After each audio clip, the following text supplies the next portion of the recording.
Malabar charitable ट्रस्टतर्फे नागपुरात शिष्यवृत्ती वितरण कार्यक्रमाचं आयोजन करण्यात आलं होतं। धंतोली येथील अहिल्याबाई होळकर सभागृहात हा कार्यक्रम पार पडला। यावेळी 85 विद्यार्थ्यांना शिष्यवृत्तीचं वितरण करण्यात आलं। या कार्यक्रमात 85 विद्यार्थ्यांची शिष्यवृत्तीसाठी निवड करण्यात आली असून त्यांना एकूण 6,52,000 रुपयांची शिष्यवृत्ती प्रदान करण्यात आली।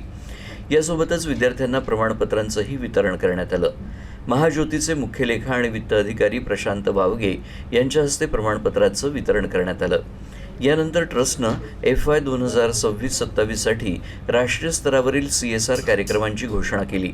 यावर्षी 200 कोटींहून अधिक निधी शिक्षण, आरोग्य, निवारा आणि सामाजिक कल्याणासाठी वापरण्यात येणार आहे। याशिवाय 33,000 विद्यार्थिनींसाठी शैक्षणिक शिष्यवृत्ती योजना जाहीर करण्यात आली असून महिला सक्षमीकरणाला चालना देण्याचा उद्देश आहे। तर हंगर फ्री वर्ल्ड या मोहिमेद्वारे देशभरात अन्न वितरण कार्यक्रम राबवले जात असून नागपूरमध्येही गरजूंना पौष्टिक अन्न देण्यासाठी पुढाकार घेण्यात येतोय।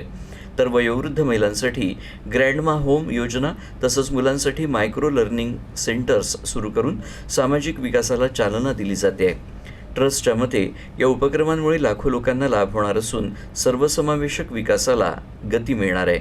मलाबार गोल्ड आणि डायमंड यांच्याकडनं विद्यार्थ्यांना जी स्कॉलरशिप दिली जाते, या विद्यार्थ्यांना त्यांना प्रोत्साहित करण्याकरता जी शिष्यवृत्ती दिली जाते ही फारच स्तुत्य उपक्रम आहे आणि या विद्यार्थ्यांना पुढील आयुष्यात त्यांना वाटचाल करण्याकरता जो निधी त्यांना मिळतो आहे CRS फंडमधनं आणि या सोशल फंडमधनं त्यांना जी निधी वाटप करता जी निधी दिला जातो तो खरं स्तुत्य उपक्रम आहे। मलाबार गोल्डतर्फे जो उपक्रम राबविण्यात आला होता की गरीब आणि होतकरू विद्यार्थ्यांना स्कॉलरशिप, त्यामध्ये आमच्या येथील गरीब आणि होतकरू विद्यार्थ्यांना छान स्कॉलरशिप मिळाली, त्यांच्या भविष्याला ती चालना मिळेल आणि भविष्यामध्ये ते आपलं आयुष्य उज्ज्वल करू शकेल, हा एक खारीचा वाटा त्यांनी दिल्याबद्दल मी मलाबार गोल्डचे मनापासून आभार व्यक्त करतोय।